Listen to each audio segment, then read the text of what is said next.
Boa noite a todos. Uma boa noite aos amigos que nos acompanham de casa através da Atlanta Radio. É uma alegria estar com vocês aqui na Geórgia pela primeira vez. Eu quero agradecer o convite carinhoso do Conselho Espírita da Geórgia, através dos amigos, o Lincoln e a Rúbia, que nos transmitiram este convite, e dizer que estou verdadeiramente contente de estarmos partilhando esta troca e este esforço de aprendermos juntos, porque é disso que se trata quando nós visitamos outros países ou outras casas, senão de partilhar aquilo que são as nossas necessidades e as nossas buscas também com vocês, para que cresçamos juntos. Então espero que seja uma noite e um final de semana produtivo. Nós temos muitos temas interessantes neste final de semana e espero que possa então ser de bastante troca. Estou também particularmente contente de estarmos começando este ciclo de palestras aqui nesta casa, na casa onde nasceu o Espiritismo na Geórgia. E isso é muito importante, né? Nós que viemos sempre depois em algum trabalho, não podemos esquecer de ter um lugar no coração muito especial para aqueles que vieram primeiro. Eles abriram picadas e este é um movimento muito especial e muito querido. Só construímos algo depois, quando sustentados na honra àqueles que vieram antes. Então me alegro que nós estejamos começando este ciclo de palestras nesta casa onde o Espiritismo nasceu na Geórgia. Nós vamos falar sobre perdão, que eu não sei se é uma necessidade de vocês, mas nós lá no Brasil precisamos um bocado. E eu gostaria de perguntar para vocês, quem aqui tem alguma mágoa no coração? Fora eu. Só levantar a mão, deixa eu ver. Olha, até que é um público bem... É um público bem sincero. Em geral, quando eu faço essa pergunta nessa palestra, apenas uns 10 a 20% levantam a mão. Aqui, pelo menos uns 50% levantam a mão. Sabe o que isso significa?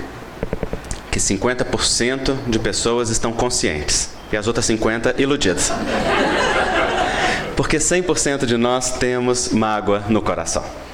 Só que às vezes é uma mágoa tão pequenininha que ela não chama atenção, ela não toma um lugar. Ou às vezes nós temos um hábito de não olhar para aquela mágoa e temos um padrão de esquecer e lançar para o inconsciente aquilo que nós sentimos ou que nós interpretamos como se isso fosse perdoar. E então não nos damos conta delas. E alguns de nós estão não só com mágoas arquivadas, mas comandados pela mágoa. Porque ela, quando é enraizada, ela passa a mover e a transformar todo o universo afetivo de cada um de nós. E muitas vezes a nossa vida vive em angústia, ansiedade, agitação, tristezas profundas, sem nos darmos conta de que está girando em torno de um mesmo padrão que originou aquela mágoa que está arquivada ou armazenada, ou a partir de uma experiência traumática ou difícil que nós vivemos. Então nós precisamos pensar a respeito disso. Por que a mágoa é natural? Porque ela é fruto de uma decepção, de uma desidealização, de um processo de frustração diante dos nossos interesses ou vontades não atendidas. Então a mágoa surge sempre que nós temos um interesse frustrado, uma vontade que não foi respeitada, um desejo que não foi realizado, um sentimento que não foi respeitado ou uma individualidade e várias situações. E aí nós temos muitas nuances, não é assim? Bom, quem vai passar? Sou eu ou são vocês? Sou eu. Cadê?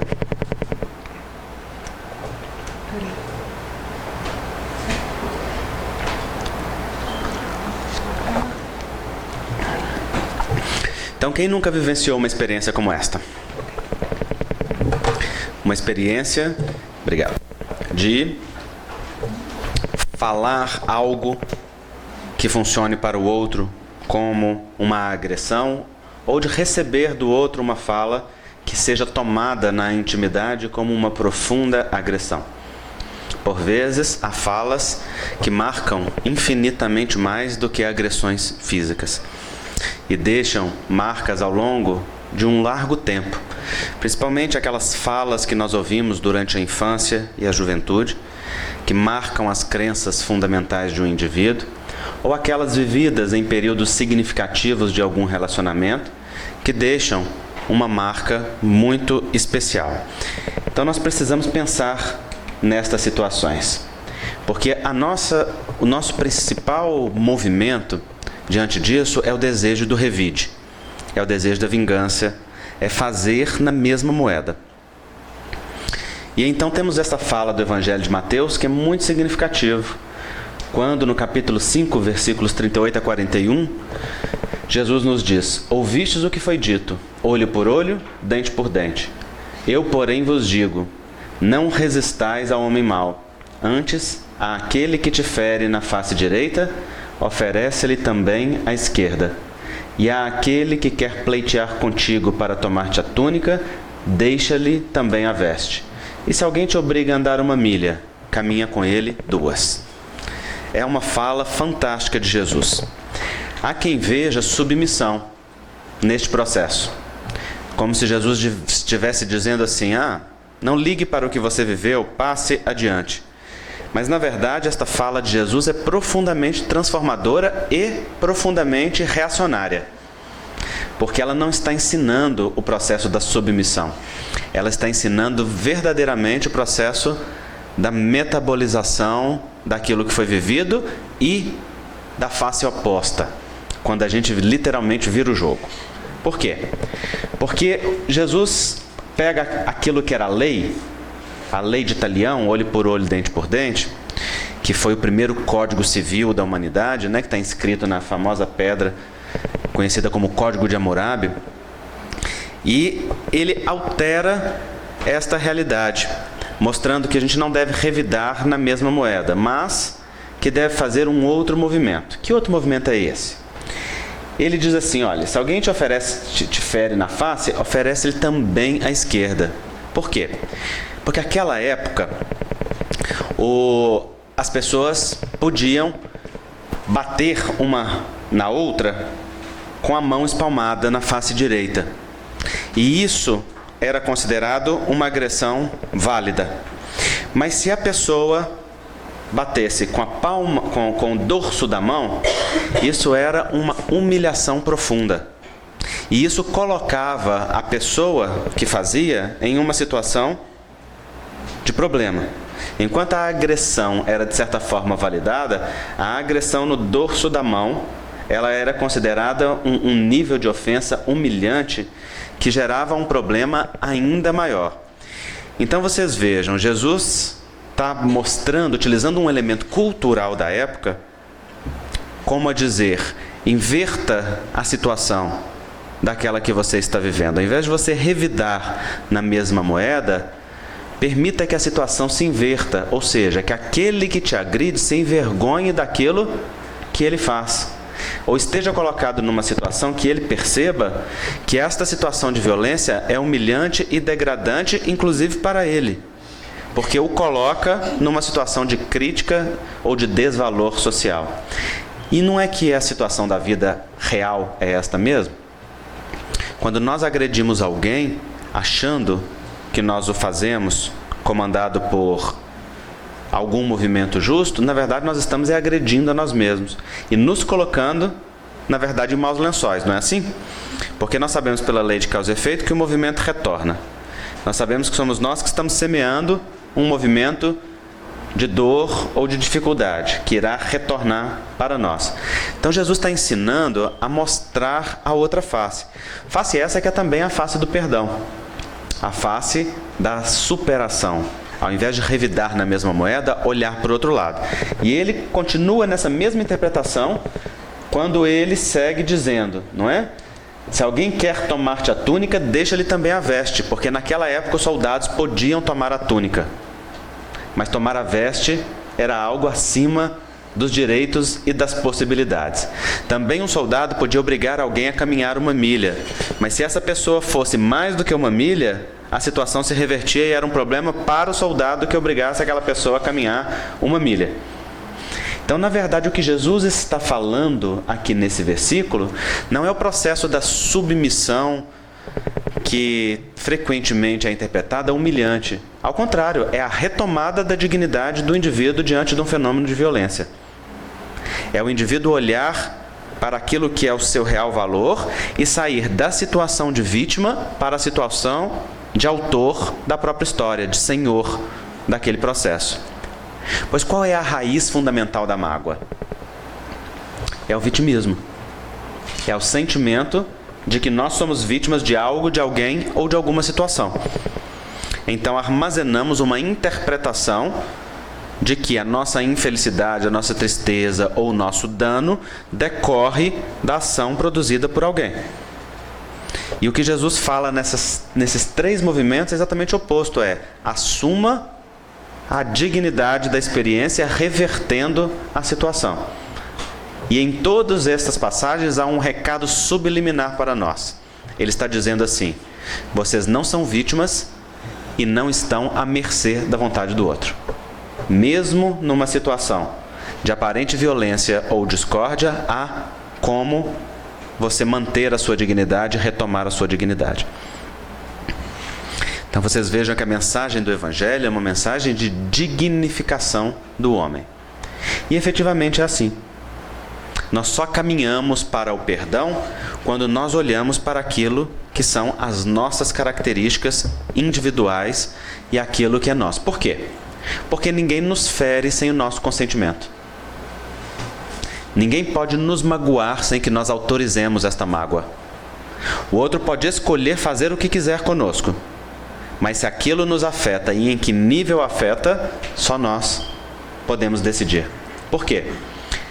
Porque nós não somos o resultado daquilo que os outros fazem conosco. Nós somos aquilo que nós interpretamos da vida e daquilo que fazem conosco. Então, se o outro nos trata com indignidade, isso não nos torna indignos. O que nos torna indignos é quando nós aceitamos a indignidade e nos indignificamos. Aí sim nós ficamos indignos. Porque o resultado da indignidade não é o olhar de indignidade do outro, é o senso de desvalor que nós acolhemos na nossa intimidade e nos permitimos. Por exemplo, quando nós entramos na mesma moeda, no olho por olho, dente por dente. E então tomamos da violência do outro com o mesmo movimento de violência. Aí tomamos da agressão e nos tornamos também agressores. Aí tomamos da violência e nos tornamos violentadores. Isso é uma decisão pessoal que cada um faz.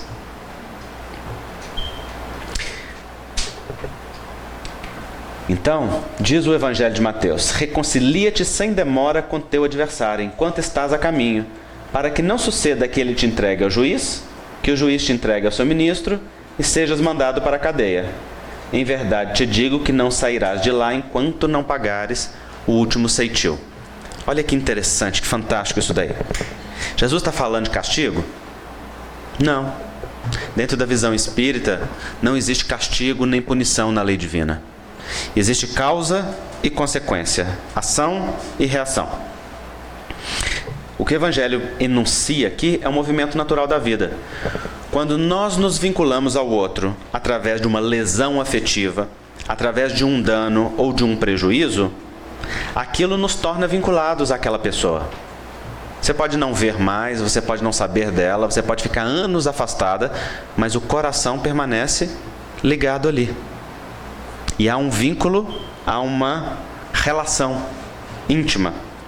E o que acontece ao longo das vidas sucessivas é que nós retomamos estas relações inúmeras vezes até que tenhamos reconstruído o amor dentro das relações. Então veja, quando nós passamos por dificuldades, nós estamos submetidos a esse movimento de ação e reação. Então quando ele diz aqui que te entregue ao juiz, que o juiz te meta na prisão e de lá não sairás enquanto não pagar os últimos ceitil, ele está falando da lei de causa e efeito. Significa, só quando há paz de consciência é que o espírito verdadeiramente se livra dos efeitos daquilo que porventura tenha criado para si.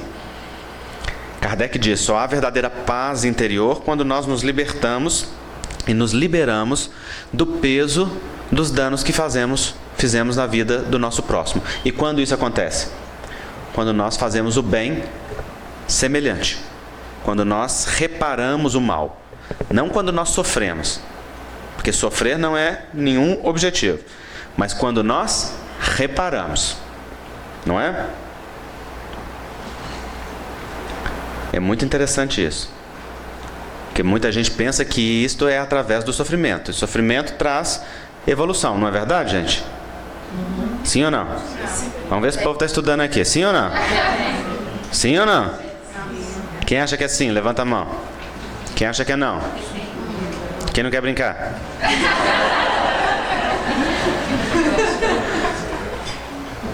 Definitivamente não. Sofrimento só traz evolução quando produz sensibilização e transformação. Sofrer por sofrer não traz evolução nenhuma. Quando o sofrimento é escolhido pelo espírito como forma de autopunição, ele não leva a nada que seja positivo. Quando o sofrimento é um processo de rebeldia do espírito, o espírito fica sofrendo ali até voltar no mesmo ponto. Até que faça a obra que precisa fazer. Qual que é a obra que precisa fazer? A reparação. A reconstrução. Reparar é reconstruir o bem aonde houve ausência de bem. Embora o espírito possa ficar ali preso na recapitulação. Pois diante das nossas culpas nós temos dois movimentos fundamentais. Um é o remorso e o outro é o arrependimento. O remorso é escolhido. O arrependimento é obrigatório. O remorso é filho do orgulho. No remorso, a pessoa não se permite recomeçar diante daquilo que fez. E ela fica num estado o tempo todo de cobrança e autopunição. E é um movimento orgulhoso porque a pessoa não se permite seguir para frente com humanidade. Ela diz, mas isto que eu fiz não merece perdão. Mas isto que eu vivi não deve, é muito grave. Ora, sim, isso pode ser muito grave, isso pode ser profundo, mas não é se autopunindo que isto vai ter solução. É exatamente no oposto. É caminhando para a reparação. Mas aquele que fica no remorso não modifica-se. Ele fica só se autopunindo. Aí depois que acaba a autopunição, o que acontece? A vida pergunta assim, acabou? Acabou. Então agora começa a reparação. Como a dizer, né? Perdeu tempo. Agora que você já está sensibilizado, agora que você acha que está pronto, então começa a reparar, porque o processo de reconstrução, de paz interior, ele vem do processo da reparação das faltas e não do sofrimento diante daquilo que foi vivido. Isso é muito interessante e muito importante, porque o Espiritismo não faz apologia do sofrimento. O Espiritismo compreende e explica o bem sofrer, mas não incentiva ninguém a manter nem a criar sofrimentos para si mesmo. Ao contrário, a proposta espírita é de autolibertação e de autoliberação, de nós nos liberarmos dos pesos dos males que carregamos, não é assim? E o que é o arrependimento? O arrependimento é filho da humildade. No arrependimento, o indivíduo reconhece que errou, aceita o seu erro, com dor, reconhece a sua humanidade, a sua falibilidade, e então caminha em direção ao quê? A reparação. Em direção à reconstrução daquilo que necessita. Kardec explica isso no livro Céu e Inferno. Na segunda parte, no Código Penal da Vida Futura, no item 16. Ele diz: diante de toda falta verdadeira, o espírito passa por 3 fases necessárias: arrependimento, reparação, e entre o arrependimento e a reparação, uma fase que chama expiação. O que é expiação? Muita gente interpreta como castigo, como se fosse uma punição, mas na verdade é uma condição. Não deixa de ser uma prova, não é? É uma condição que o espírito passa de quê? De falta de paz interior. A expiação é consequência, ela não é propósito. Ou seja, ela não é determinada por algo. Ela é natural porque o espírito não está em paz consigo mesmo, com a sua própria consciência. Então fica num estado de perturbação íntima que só se permite verdadeira felicidade e paz quando aquilo está resolvido. Sabe aquela sensação de que você sabe que você fez alguma coisa, você precisa pedir uma desculpa, você precisa consertar, você precisa reconciliar-se ou reabilitar-se com alguém ou com algo, e você fica naquele estado de angústia, de sofrimento, enquanto não conseguiu fazer isso? Isso nas pequenas coisas. Agora imagina quando são as faltas verdadeiramente grandes, quando são lesões profundas. Então o arrependimento, ele é humilde. No arrependimento a pessoa caminha para o auto-perdão, acolhe aquilo que viveu, não para dizer para si mesmo que ok, está tudo bem daquele jeito, mas para dizer para si mesmo, ok, foi assim, não há como mudar. Se não há como mudar, então eu posso olhar para aquilo que vivi e escolher agora fazer diferente. Escolher agora renovar, escolher agora modificar aquilo que foi feito de alguma maneira. Vou dar-lhes um exemplo muito prático. Mulheres que abortaram provocadamente, o que não é tão raro, ao contrário, é bem frequente na nossa sociedade. Muito frequentemente ficam com uma culpa e um processo de dor que segue-se por muitos anos. As pesquisas científicas demonstram que mesmo após 20, 30 anos deste processo, as pessoas manifestam ainda dor em relação àquele episódio. E esta dor, temos observado, ela está presente mesmo naquelas pessoas que aprovam o ato que fizeram, porque às vezes fizeram legalmente em países ou circunstâncias onde era legal o ato, não é? E então muitos se culpam e sofrem com esta situação como se fosse um peso que devesse carregar sem solução. Até o momento em que olham profundamente para si mesmos e, dentro deste processo do autoacolhimento, podem olhar com amorosidade para a sua história de vida, acolher aquele ato ou aquele momento, seja de fragilidade, seja de imaturidade, seja de qualquer circunstância que a pessoa viveu.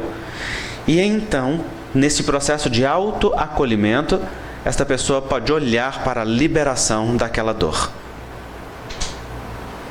Seja através do movimento de pedir perdão àquele espírito que foi lesado naquela circunstância, seja no processo da reparação, beneficiando outros indiretamente, né? As crianças órfãs da vida, os filhos sem pais, as várias circunstâncias que nos permitem auxiliar a outros que estão em situação semelhante, seja acolhendo em uma nova oportunidade aquele espírito que não teve, então, naquela época, aquela oportunidade. Mas o mais importante que nós temos visto neste movimento, quando as pessoas se auto-perdoam e elas olham para si com amorosidade, elas têm a oportunidade de olhar para o amor delas por estes filhos e fazer algo que é fundamental dentro do processo do auto-perdão. É considerar que aqueles que não viveram também são filhos. Também têm um lugar no coração. Não é porque não viveram que eles não pertencem. Eles também pertencem à família. Eles também pertencem àquele sistema, àquele grupo familiar. E muito frequentemente eles são os primeiros naquele grupo, alterando inclusive a ordem dos filhos que vieram depois. Filhos estes que também estão ligados aos irmãos que não viveram, mesmo não sabendo que eles não existiram. Nós vemos isso na prática o tempo todo. Então, quando os pais podem dar um lugar de amor para aqueles que não viveram no coração, acolhendo-se, lançando mão da chibata, da autopunição, deixando ela de lado porque ela não ajuda nada, mas olhando profundamente com humanidade para si mesma, acolhendo o seu momento, a sua história e podendo olhar para o seu amor pelo filho e o amor do filho por si, então algo muito libertador pode ser experienciado. Eu me lembro de uma senhora que veio ao consultório com 70 anos de idade. Ela havia tido 8 filhos. E esses filhos já tinham muito bom desenvolvimento na vida, ela estava com vários netos, mas ela vivia numa angústia e numa tristeza profunda. Quando nós olhamos para aquilo que estava por detrás desta depressão recorrente, então nós vimos que ela havia tido 2 abortos na sua adolescência, início de vida adulta. E ela não se perdoava por isto. E então ela tentava justificar-se como se ela estivesse diante de um tribunal. E eu lhe disse: a senhora não precisa dar nenhuma justificativa pelos seus atos. A senhora não está sendo julgada nem por mim, nem por ninguém. Cada um sabe a história de vida e as possibilidades que teve. Só que está faltando algo muito importante para que a senhora se liberte. E ela perguntou: o quê? Está faltando a senhora ver que a senhora ama profundamente esses filhos. Ama tanto que, apesar de ter tido 8, não esquece daqueles 2 que foram os primeiros. E eles, igualmente, amam a senhora. Quando ela pôde, então, vivenciar uma experiência de inclusão desses 2 filhos, ela vivenciou uma experiência transformadora. E agora não precisavam mais doer todas as partes do corpo, do peso que carregava. Não precisava mais da fibromialgia tão frequente quando nós carregamos um fardo excessivo nas costas.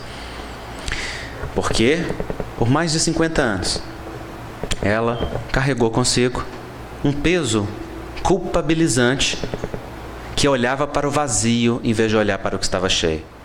Ficava no remorso ao invés de ir para o movimento do arrependimento e olhar para o amor profundo que está por detrás de todas as coisas.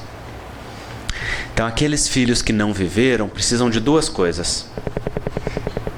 Precisam de respeito pelo destino deles e precisam de um lugar de amor no coração. Respeito pelo destino significa: se este foi o destino, se a vida permitiu, se assim foi, agora já está feito. Não há o que mudar. E um lugar de amor no coração significa: não é porque eles não viveram que eles não pertencem. Eles também pertencem. E dentro do coração podem ter um lugar cheio. Isso é um movimento profundamente transformador. Então, se você teve 3 filhos e teve um aborto, na verdade você tem 4 filhos no seu coração. Então, esta família é maior. É preciso que os pais saibam disto. E o processo de inclusão deste filho que não viveu passa por sentir se era menino ou menina, e a mamãe é capaz de sentir, e dar um nome para este filho. Deixar que ele pertença.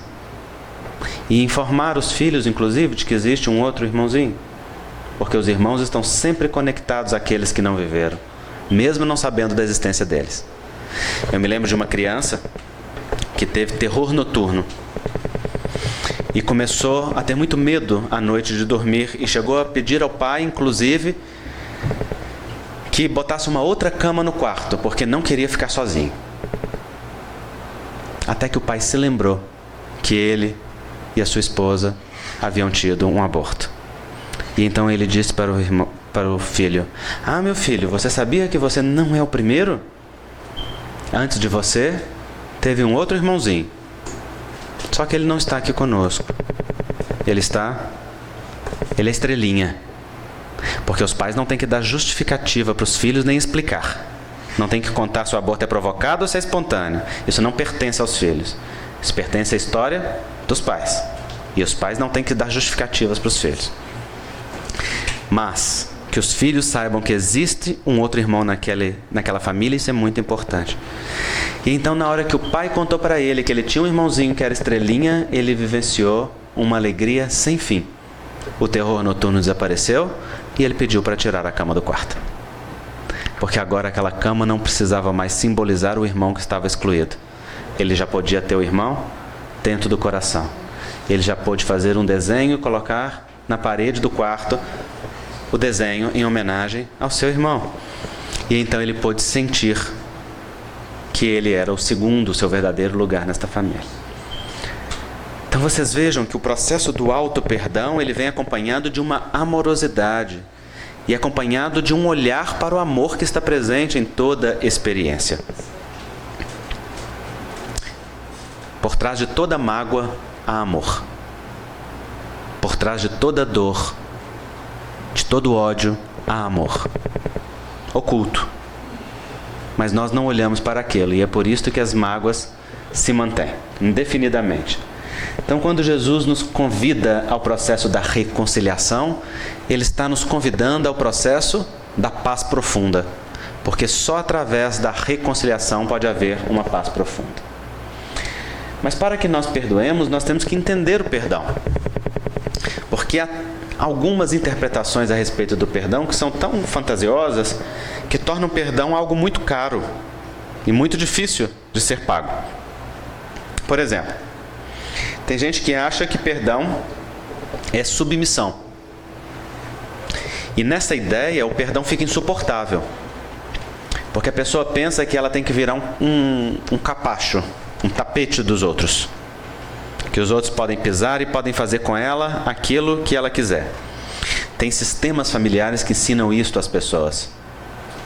As pessoas aprendem a não reagir, a não revidar, a não se posicionar, a não desenvolver a individualidade, a não ter direitos a ter direitos.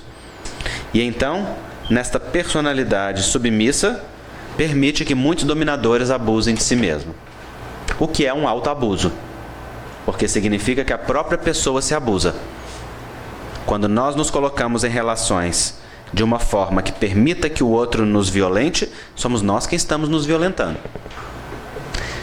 Mas aí entra a dicotomia vítima-algoz, porque a pessoa se coloca submissa e pensa assim: mas eu faço todas as vontades do outro, sou tão boazinha, sou tão bonzinho, e o outro faz isso comigo.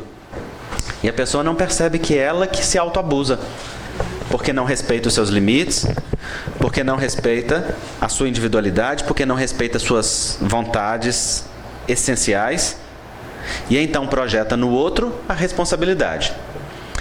Aliás, vira um jogo. Aqueles que têm personalidade submissa procuram aqueles que têm personalidade dominadora. O submisso precisa do dominador e o dominador precisa do submisso. E ambos se acusam. Mas na verdade ali tem uma parceria.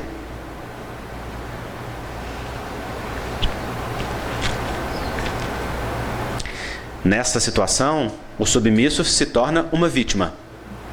Mas na verdade ele não é vítima, ele é autor da própria história, quando está permitindo que aquele movimento aconteça. E é muito interessante, inclusive, olhar para as raízes mais profundas disso. Por trás da submissão tem uma carência afetiva. E o carente afetivo é aquele que pensa que o outro é que o completa. Ele não pode decepcionar o outro, ele não pode frustrar a vontade e o afeto do outro, porque senão o outro não vai gostar dele. Não é assim? Mas o que é que está verdadeiramente por trás da carência afetiva?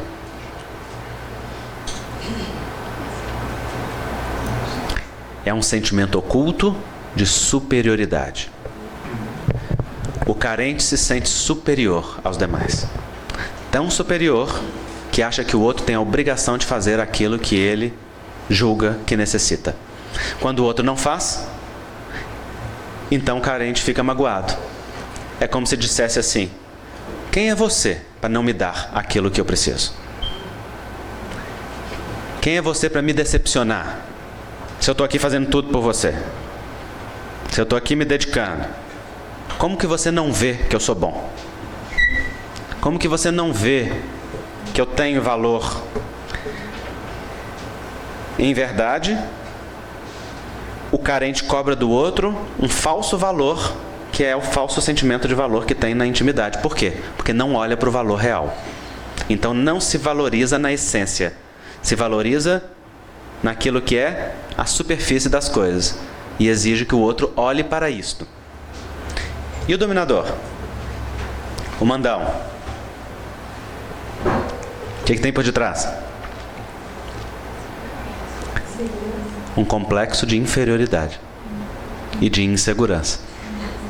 No fundo, vai para a egotrofia, para a hipertrofia do ego, como uma tentativa de se impor sobre o outro, para que o outro lhe confirme o valor que ele quer aparentar ter, porque na verdade ele mesmo não se sustenta no alto valor. Porque na verdade ele mesmo não acredita naquilo. Porque na verdade há um falso sentimento de valor. Então vocês vejam, carente e dominador. Sentimento oculto de superioridade com sentimento oculto de inferioridade. Então ali tem um casamento. Quem é vítima nessa história?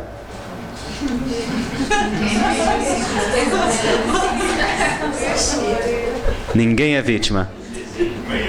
Quem é algoz? Ninguém é só algoz. Ambos são vítimas e ambos são algozes. Mas se nós olhamos na superfície das coisas, nós ficamos numa dicotomia vítima-algoz, que é um jogo de poder. Não é? Que nunca tem fim. Porque esse jogo de poder se alterna o tempo todo. Então o Espírito Dias da Cruz, médico espiritual, certa vez nos disse: meu filho, só é possível perdoar quando se abre mão da dicotomia vítima-algoz e passa-se a olhar para o outro com humanidade, como parceiro de infortúnio. O jogo de vítima-algoz é um jogo de poder. Aquele que se sente vítima se sente acima do que está algoz. Mas à luz da reencarnação, quem é verdadeiramente vítima e quem é verdadeiramente algoz? Aquele que é vítima hoje, foi algoz ontem, é vítima em outro relacionamento, às vezes é vítima, às vezes é algoz oculto dentro daquele relacionamento, às vezes vai ser algoz amanhã. Mesma coisa com algoz, que já foi vítima, ou é vítima, ou será vítima. Então quando é que isso tem fim? Isso tem fim só quando nós olhamos para a humanidade de cada um. Quando nós nos igualamos na nossa luz e sombra. Isso significa quando nós renunciamos ao processo de cobrança, através do olho por olho, dente por dente, para estabelecer o processo do equilíbrio. Equilíbrio é diferente de vingança. Para que olhemos para o perdão, é preciso abrir um espaço dentro do coração para o afeto. E esse afeto olha para o outro e sente: da mesma forma que eu erro, o outro também erra. Da mesma forma que eu me equivoco, o outro também se equivoca. Assim como eu sou falível na minha humanidade, o outro também é. Mas aqui há uma ponte afetiva, aqui há um valor, aqui há um sentimento legítimo. Porque quando nós olhamos com a humanidade, nós valorizamos o que é de bom no outro. E então nós podemos olhar para aquilo que está oculto por detrás da mágoa.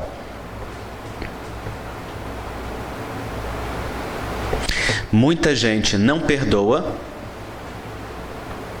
exatamente por ter dificuldade de encarar o amor que está oculto por detrás da mágoa. É mais fácil lidar 10, 15 anos com uma mágoa do que reconhecer que existe ali um grande amor. Então a pessoa diz: você quer dizer que eu amo aquela figura que me fez isso, isso e isso? Isso mesmo. Afinal de contas, se não amasse, se ela não fosse importante, ela não estava no seu coração ganhando tanto espaço. Só existe mágoa se existe importância, só existe importância se existe amor. Mas é muito mais difícil, por vezes, lidar com esse amor do que lidar com a mágoa. Na mágoa a gente fica como vítima. No amor, nós temos que olhar para a grandeza daquilo que está ali presente. E olhar para o que é bom. e deixar de se sentir vítima. E deixando de nos sentir vítima, nós temos que ser autores e senhores da nossa própria história. Temos que assumir a nossa corresponsabilidade e aquilo que precisamos fazer por nós mesmos. Eu me lembro de uma senhora que um dia me disse: eu estou muito magoada com meu ex-marido. E eu perguntei: mesmo, o que ele te fez? Porque a gente tem que fingir que concorda com a pessoa e entrar pelo sintoma, não é? Se a pessoa já chega vitimista, e se você concorda com o vitimismo da pessoa, você não pode ajudá-la. Mas se você a acolhe, olhando para a força dela e para a capacidade dela, então você ajuda para que ela siga na direção do melhor. Então, inicialmente eu a acolhi. Perguntei: o que aconteceu entre vocês? E ela disse: ele me traiu. E então nosso casamento terminou. E eu perguntei: há quanto tempo tem isso? Ela disse: tem 10 anos. Então a senhora há 10 anos sente-se traída por este homem? Sinto. E eu perguntei assim: quanto tempo tem? Quanto tempo que vocês viveram juntos? Ela disse: nós vivemos juntos 15 anos. E eu perguntei: e tem algum fruto bom desses 15 anos? Ela disse: tem. Foram 15 maravilhosos anos. Inclusive há 3 filhos muito bons. E eu perguntei: e eles são sua alegria? E ela disse: sim, eles são minha alegria. E então aconteceu a traição e vocês se separaram. Ele escolheu uma outra mulher e formou uma outra família. Então eu perguntei para ela assim: bom, deixa eu ver se eu entendi. Vocês viveram 15 anos juntos, os 15 anos foram ótimos, tem 3 filhos que são a sua alegria, e a senhora sente saudades disso, e no final teve um episódio que te frustrou e que te feriu. Tá correto? Ela disse: tá. Aí eu disse assim: bom, eu compreendi bem o que machucou a senhora.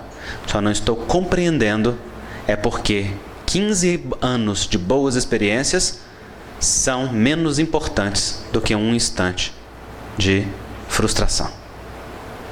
Porque que esses 15 anos de felicidade são ignorados ao invés de olhar para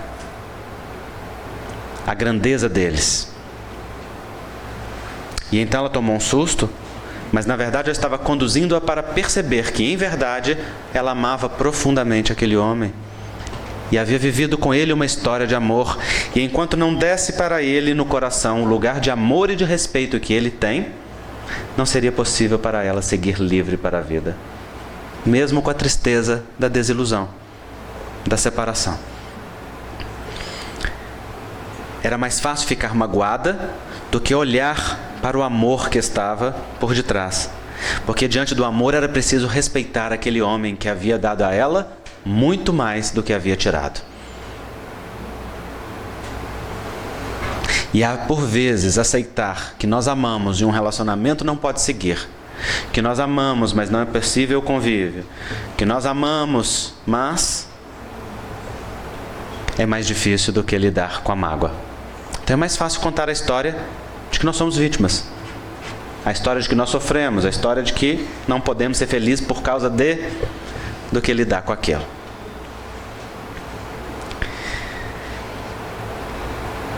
Oculto por detrás das mágoas há um grande amor. Eu me lembro de um dia que eu tive um sonho revelador. Eu sonhei com uma pessoa de quem eu tinha mágoa. E eu sonhei que eu encontrava com esta pessoa que mora em outra cidade. E eu encontrava com essa pessoa. E eu tinha muita alegria de estar encontrando com essa pessoa. E eu dizia para esta pessoa assim: quando for a Belo Horizonte, fique lá em casa. Vai ser um prazer te receber. E era como se eu estivesse falando com a pessoa mais querida do mundo. E de repente, no auge daquela alegria, daquele encontro, do sonho, eu acordei. E eu falei comigo: meu Deus, é amor. Amor fraternal. Mas é amor. Se eu não olho verdadeiramente para aquilo que está por detrás, então não tem solução. Então, na verdade, eu pude olhar para o quanto eu admirava aquela pessoa. Havia motivos para nos acusarmos, mas esses motivos eram superficiais e vazios. Não são a essência das coisas. Então, quando as pessoas ficam se implicando muito, e aí nós estamos falando de irmãos, estamos falando de amigos, estamos falando de esposa e marido, estamos falando de trabalhadores espíritas. Quando nós ficamos implicando um com o outro, não conseguimos esquecer daquela pessoa, estamos sempre comentando, e aquela coisa toma um lugar no nosso coração, eu já adianto o trabalho para vocês. É amor. É mais rápido e mais fácil olhar para o que está cheio naquele relacionamento que se oculta por detrás da mágoa. Assim é possível ir para uma solução. No fundo, há profundas admirações por trás das grandes críticas. E só assim algo pode ter solução. Só quando nós olhamos para o que está cheio nas relações é que nós podemos nos encher. Quando nós olhamos para o que está vazio, nós nos esvaziamos.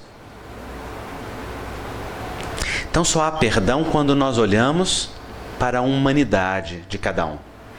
E desta humanidade nós partimos para aquilo que está cheio. E dentro do que está cheio nós olhamos para o amor que está oculto e subjacente a toda a relação. Afinal, todo aquele que odeia, ama. Todo aquele que implica, ama.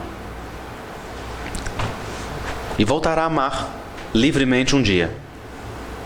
Pode ser mais rápido, sem dores, não é? Então, perdão não é submissão. Submissão é falta de auto-amor. Submissão é desrespeito pessoal, é auto-abuso, que vem da carência emocional, que vem do falso sentimento de superioridade, que é fruto da desconexão com o mais profundo de si mesmo. Estou me explicando bem?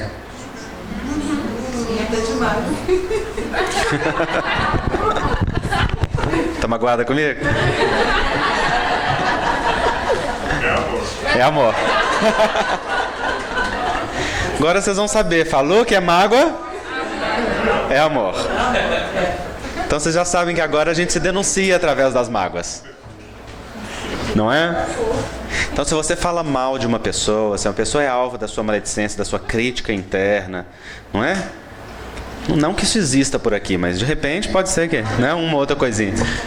Se alguém é alvo, né, da sua sombra, saiba que isso só está ocultando alguma espécie e natureza de amor e de algo que é cheio. Admiração, respeito, vontade de ser próximo, vontade de ser igual, vontade de ter aquela pessoa como um afeto próximo. E se a gente olha para isso, algo pode se estabelecer numa ponte de afeto entre os corações. Há pessoas que também pensam que perdão é esquecimento. Não, perdão não é esquecimento. Quando nós perdoamos, nós até esquecemos. Mas isto é consequência, não é um movimento causal. Como que é isto? Há pessoas que pensam que só pelo fato de não importar com algo e de esquecer, aquele algo está resolvido. E o que acontece é que aquele conteúdo afetivo vai para o inconsciente e passa a dominar do inconsciente, como um movimento autônomo que ganha raízes, igual marionete.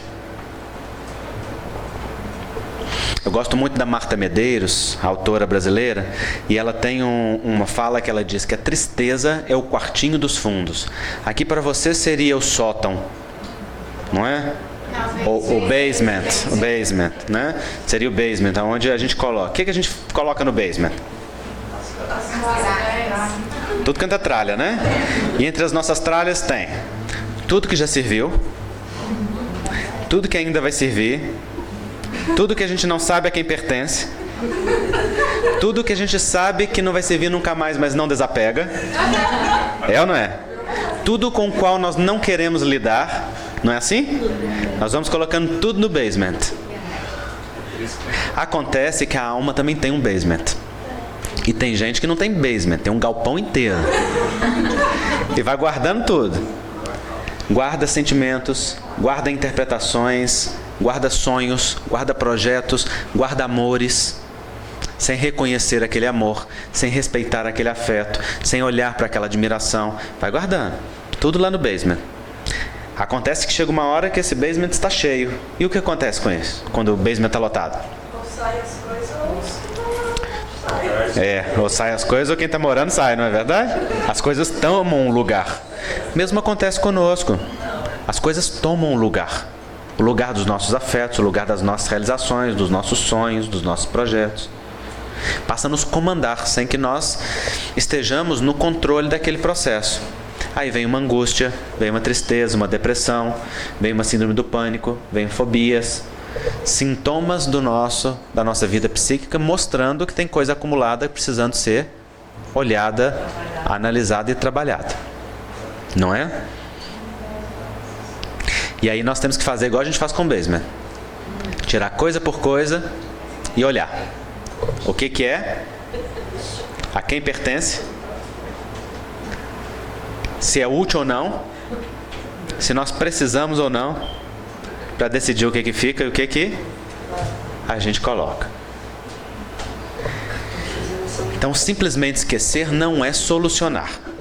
Me lembro de um companheiro que chegou na casa da sua sogra, uma senhora octogenária, e ela estava chorando. Ele achou aquilo muito estranho, porque ela era muito equilibrada, e perguntou a ela, o que aconteceu? E ela disse, foi o fulano que me fez isto.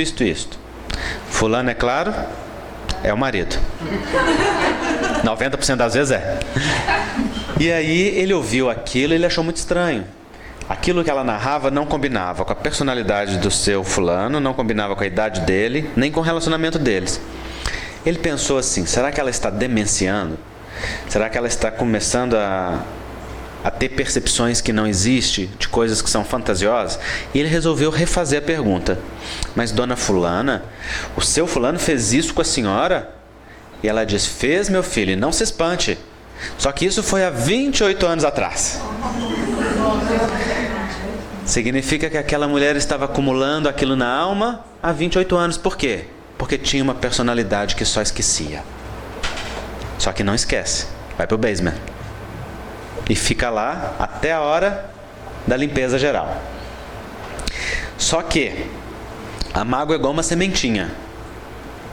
Quando você olha para ela e lida com ela, você direciona e resolve. Mas quando você simplesmente coloca ela lá para dentro, é a mesma coisa de se colocar debaixo da terra. O que acontece? Ela cresce, ela enraiza e ela germina. Ela dá frutos iguais a ela. Então, quando você vai lidar com o evento original, ele já não está mais o evento original. Porque a ele foram acrescidas as suas fantasias, as interpretações, as dificuldades emocionais e várias outras coisas que estão ali naquele processo. Não é? Então, esquecer não é perdoar. Mas quando nós perdoamos, nós esquecemos porque não tem mais necessidade de ficar vindo à memória. Perdão é metabolização, é digestão. É quando você mastiga uma experiência, você a deglute, ela sofre ação dos sucos digestivos até reduzir seu elemento essencial. Aí você pode retirar o que é bom e o que não é bom. Descarta, igual o sistema digestivo. Fica com aquilo que aproveita e o que não aproveita, segue para outro destino. Né? Então você já esquece porque não tem mais necessidade de lembrar. Tá claro até agora? Então o que é o perdão? Eu tirei deste livro da Robin Kazagian e esse tema está publicado no meu livro Cura e Autocura. O perdão são 3 movimentos essenciais: decisão, atitude e processo. Decisão. Decisão pelo quê? Pelo que nós estamos decidindo quando decidimos perdoar? Libertação. Exatamente. Estamos decidindo pela paz. Aquele que decide perdoar está decidindo pela sua própria paz e pela sua própria liberação. É interessante porque a gente pensa no perdão como algo concedido ao outro, não é? Não, perdão não é algo que se concede ao outro, isso é consequência. O perdão, ele acontece dentro de nós. A gente decide retirar das costas o peso da interpretação vitimista daquilo que nós vivemos. E neste movimento de retirada deste peso, nós ficamos liberados. E então também liberamos o outro. Olhando o outro com humanidade, estabelecendo pontes afetivas, metabolizando o que foi vivido e ficando com a essência. Olhando para o amor que ali ainda está. Então, este processo de metabolização, ele é uma reinterpretação Só existe paz quando existe reinterpretação. Ah, Andrei, mas eu vivi experiências traumáticas na minha vida, dores que me tornaram uma pessoa amarga, difícil, etc, etc. Sim, muitos de nós passamos por experiências violentas ou difíceis ao longo da vida. Só que aí tem um ponto muito importante. Nós não somos o efeito daquilo que vivemos. Nós somos aquilo que interpretamos na vida adulta do que foi vivido. Isso significa que na vida adulta nós podemos reinterpretar tudo o que vivemos, dando um outro sentido para aquilo. E até as experiências doídas, sofridas e traumáticas podem virar uma grande força. Quando nós extraímos dela aquilo que de bom e produtivo ela tem para nós. Então há uma imagem muito simples que eu utilizo para explicar isso. A nossa história, quando difícil, pode ser um esgoto que a gente conta para os outros que está ali no nosso terreno. Olha, eu não posso ser feliz porque com essa história, com essa experiência, com esta infância, com esta juventude, com este marido, com esta esposa. E aí a gente fica o tempo todo acusando e dizendo da nossa infelicidade por conta daquele esgoto que ali está presente. O mau cheiro dele, como que ele intoxica aquele terreno. Esta é uma situação. Nós podemos então ser vítimas a vida inteira. Ou então, nós podemos transformar aquele esgoto em adubo. A matéria-prima é a mesma. Qual que é a diferença? A diferença é como nós tratamos. Para ser adubo, nós acrescentamos terra, nós remexemos, e aquilo que era podridão vira algo nutriente e produtivo. É isso que nós fazemos quando nós perdoamos. Nós reinterpretamos a nossa história. Nós ressignificamos aquilo que foi vivido. E, até mesmo das dores mais profundas, nós retiramos um grande tesouro. Mas para isto, é preciso abandonar o vitimismo e a autopiedade. É preciso encarar a própria história com coragem e com poder de ressignificação, de reinterpretação. O que muitas vezes requer ajuda psicológica, para que a gente seja capaz de lançar um outro olhar para experiências difíceis. Então, esta decisão pela paz, ela tem que se acompanhar de atitudes, como, por exemplo, dessa atitude de ressignificação. A atitude de ressignificação permite que nós olhemos de forma diferenciada para algo, modificando a perspectiva. E isso tudo acontece dentro de um processo, dentro de um movimento. Não é algo que acontece da noite para o dia. É algo que acontece naquilo que é verdadeiramente importante, como um processo sequencial. Então, pega para mim um livro Homossexualidade, por favor. Eu quero mostrar para vocês o processo da reinterpretação e da ressignificação. Ele é o processo de mudança dos pontos de vista. E o que é ponto de vista, gente?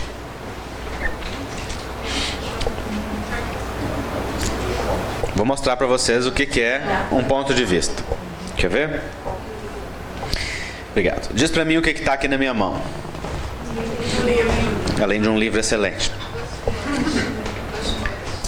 Um livro, descreve o livro para mim. Duas flores. Que flores? Dois cravos? Cravos? Que cor? Vermelho. Vermelhos? Não. Tem cravo vermelho nenhum aqui não. Amarelo. Não, não tem. Não tem. Você não enxerga bem não.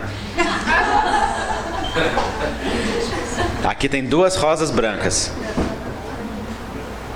Dois cravos vermelhos não tem não. Não tem oftalmologista aqui na Geórgia não, gente? Vocês não estão enxergando bem não. São amarelos.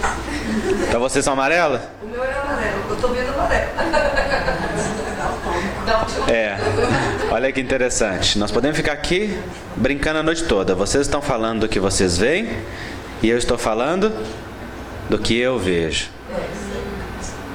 Quem está certo? Eu ou vocês?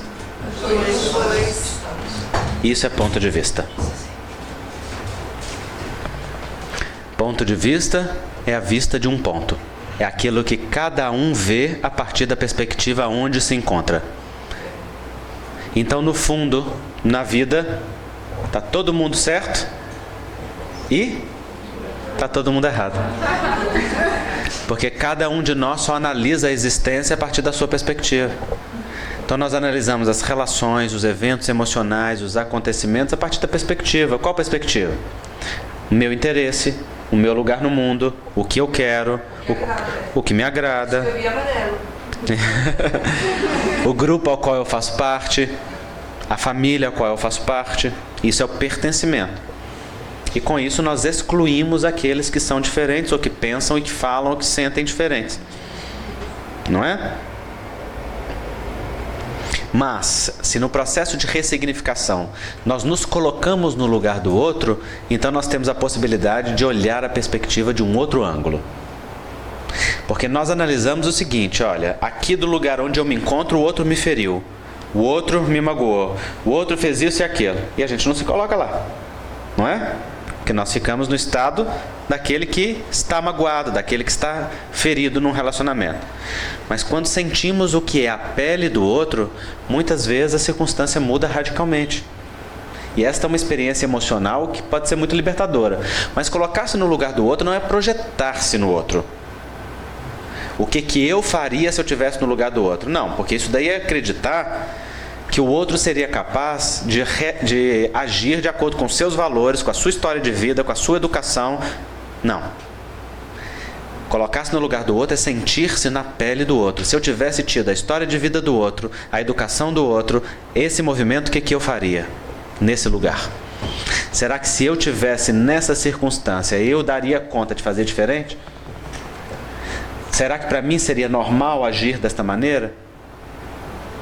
Por exemplo, há famílias que são extremamente cuidadosas no dizer, no falar. Isso é um valor familiar, este cuidado com os membros. Há famílias que são extremamente invasivas uns com os outros. E o outro, que pertence a esta família invasiva, ele se sente bem e de consciência leve pertencendo a uma postura que seja invasiva. Se ele começar a ficar com uma postura muito respeitosa, ele sente que ele pode estar ameaçado de exclusão da família dele.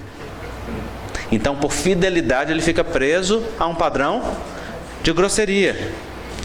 Se a pessoa que lida com isso não percebe isso e quer impor um outro padrão familiar para o outro, entra num processo de violência. Isso é muito frequente dentro do casal. Porque o casal é um sistema familiar de um, sistema familiar de outro, para formar um sistema híbrido, em que os elementos de um sistema e de outro precisam formar um terceiro sistema, um terceiro movimento. Não é? Mas se a pessoa que está com esta outra olha para ela e diz assim, bom, eu posso ver que essa é a maneira de você e da sua família de expressar amor. Tá tudo bem assim. Eu te respeito desse jeito. Mas talvez a gente possa construir junto um outro jeito nosso.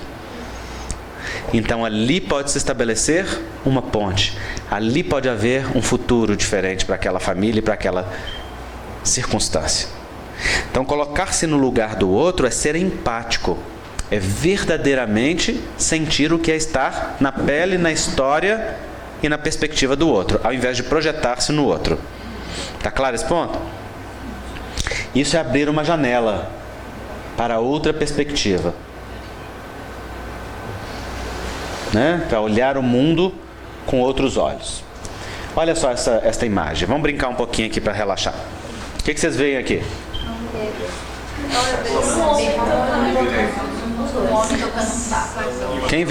Quem vê um homem tocando um sax?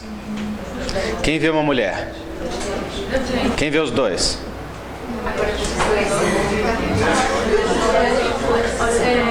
É que na sombra tem uma imagem e na luz tem outra.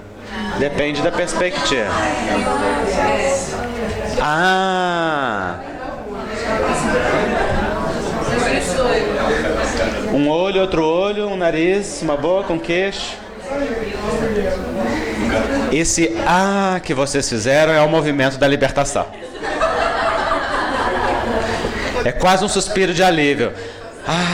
Então eu posso ver que há algo mais do que eu via. Não é assim? E agora, quantos rostos?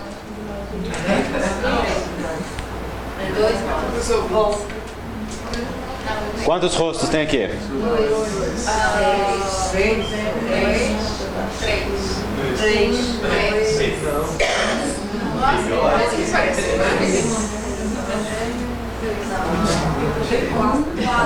7. São 4 rostos. Aqui tem um, né? Aqui vocês veem uma boca, não é? Com um olho aqui. Aqui vocês veem uma mocinha de lado, não é? E aqui na sombra vocês veem outra, ó. Na sombra? É. Na sombra eu não vejo nada. E esse elefante, quantas patas ele tem? Quantos? 7. 8. Quantas? 5. Ô, gente, 7, 8, 5, 8. Deixa eu falar pra vocês. Aqui na África, em qualquer lugar do mundo, um elefante só tem 4 patas. Toda pata é o final de uma perna. 1, 2, 3, 4. Isso aqui chama tromba. Não é interessante? Todos nós estamos informados de que um elefante só pode ter 4 patas. Mesmo assim, a gente consegue ver 8 patas no elefante. Por quê? Tem 2 elefantes. Não. A gente consegue ver porque a gente olha só para esta ilusão de imagem que está aqui no solo, ó. Mas quantas vezes na vida nós fazemos isso? A gente olha só para aquilo que está rasteiro e que ilude, sem olhar para o contexto global de uma experiência emocional. Quantas vezes, mesmo sabendo que um elefante não pode ter 4 patas, a gente bota mais patas naquele elefante? Isso significa... A gente acrescenta a uma experiência os elementos da nossa expectativa, daquilo que a gente quer ver, daquilo que a gente gostaria que fosse, mesmo sabendo que aquilo é irreal. Exemplo, nós entramos dentro de um relacionamento e projetamos as nossas expectativas no outro. E queremos que o outro atinja essas expectativas. Aí queremos que o elefante tenha 8 patas sem poder, só tendo 4 pernas. E o mais interessante, nós projetamos essas expectativas sem comunicar ao outro. É porque Deus foi muito esperto. E Ele criou um processo obsessivo natural para começar os relacionamentos. Que se chama? Paixão. Paixão é um processo obsessivo natural. E não é simples, é fascinação. Na paixão nós perdemos a capacidade de raciocínio. É ou não é? Jung diz que nos 6 primeiros meses da paixão nós estamos amando a nós mesmos projetados no outro. Amando a situação ao invés de amar a pessoa. Amamos estar amando, amamos estar amados, amamos ter a quem amar. Amamos não estar só, ao invés de amar aquela pessoa com a qual estamos. Aí daqui a pouco casa. Alma gêmea de minha alma. E o casamento, vocês sabem, é uma maravilha, não é? Porque o casamento é igual a meia-noite da Cinderela. É a hora que o encanto passa e você começa a ver a realidade. Aí você descobre que o pavão é bonito, mas que o pé é feio. Você descobre que a bruxa vira princesa, mas dependendo do estímulo ou da fase do mês, a princesa também vira bruxa. É ou não é? Você aprende rapidinho como que as coisas funcionam. É a desidealização. Mas olha que fantástico. É aí que o amor pode acontecer. O amor só se constrói nas circunstâncias reais e não nas nossas idealizações e projeções. Só quando a gente vê o outro como outro verdadeiro é que algo profundo pode ser construído. Porque amar é valorizar a luz e a beleza que está no outro e se encantar e encher-se de admiração por aquilo que está cheio no outro e não por aquilo que está vazio. O amor se sustenta na admiração. Quando nós substituímos a admiração pela crítica, o amor fenece. E aí as mágoas têm lugar. Porque então nós passamos a olhar aquilo que falta, aquilo que não tem, e valorizar aquilo acima do que está cheio. Esse é o segredo para matar um relacionamento. Na idealização, nós cobramos que o outro corresponda às nossas expectativas, sem saber se o outro, primeiro, quer, está apto, se aquela expectativa é real, é justa. E o que acontece é que frequentemente nós projetamos expectativas impossíveis no outro. Por exemplo, amor incondicional. Existe isso na relação de homem e mulher? Não. Sim ou não? Não. Vocês amam incondicionalmente o marido ou a esposa de vocês? Ah, saia justa danada agora. Nem de jeito nenhum. A relação de casal é absolutamente condicionada. Deixa o outro começar a te decepcionar e a fazer o que você não quer ou não gosta, para ver o nível desse amor profundo e infinito. Logo a admiração começa a ser substituída pela crítica, e se isso continua, aquele relacionamento termina. Relação de casal, o amor é absolutamente condicionado e sustentado por uma balança que se chama equilíbrio. Equilíbrio no dar e no receber. Se este equilíbrio não estiver dinâmico, não há relacionamento. Exemplo, se uma pessoa dá muito dentro de um relacionamento, sem deixar que a outra equilibre, ela bota esta outra para fora. Ah, mas eu faço tudo nesse relacionamento, eu dou tudo para o outro. Esse é um ótimo jeito de acabar com o seu relacionamento. Porque isso cria uma pressão impossível de ser equilibrada ou compensada pelo outro. E o outro nisso é humilhado e sente uma pressão que o afasta do relacionamento. Frequentemente se termina em traição conjugal. E aí a pessoa diz, mas eu dei tudo, ainda fui traído. É porque não olhou para o movimento essencial do respeito ao outro. Quando você deixa que o outro equilibre, isto é respeito. O equilíbrio não se dá da mesma forma. Às vezes um dá mais em uma área e o outro dá mais em outra. Mas o casal sabe, e isso é algo que só o casal sabe, ninguém de fora mete o bedelho, como é que se dá esse equilíbrio dinâmico entre os dois. Mas precisa estar olhando para isso. E o equilíbrio, ele é um ato de respeito. Então eu falei no começo da palestra que equilíbrio era diferente de vingança. Porque vingança é quando você quer o olho por olho, dente por dente, você se toma da violência e quer ofender, machucar o outro na mesma moeda. Equilíbrio é quando você dá ao outro o direito de reparar aquilo que fez. Então, quando nós passamos por alguma situação que nos machuque ou nos violente, é preciso que deixe que o outro sinta também na pele o preço que aquilo custou. Isso é respeito pelo outro. Isso significa, se um casal teve uma traição conjugal e decidem continuar, então aquela pessoa que foi traída ou que se sentiu lesada ali naquele relacionamento, ela tem direito a uma reparação, não tem? Sim ou não? Sim. O que a gente vê frequentemente é que as pessoas passam por cima, voltam, tá 0 a 0, não é assim? Esse movimento não é nada produtivo para o casal. O produtivo é que a outra pessoa olhe para o que está cheio e diga, sim, eu fico. E tem um preço. Qual o preço? O preço que cada um sabe, dentro de si. Então eu lembro de uma paciente que disse assim, eu sempre ia à concessionária que meu marido me mandava ir trocar o carro. E eu ficava morrendo de dó do dinheiro dele, escolhia sempre o carro mais barato.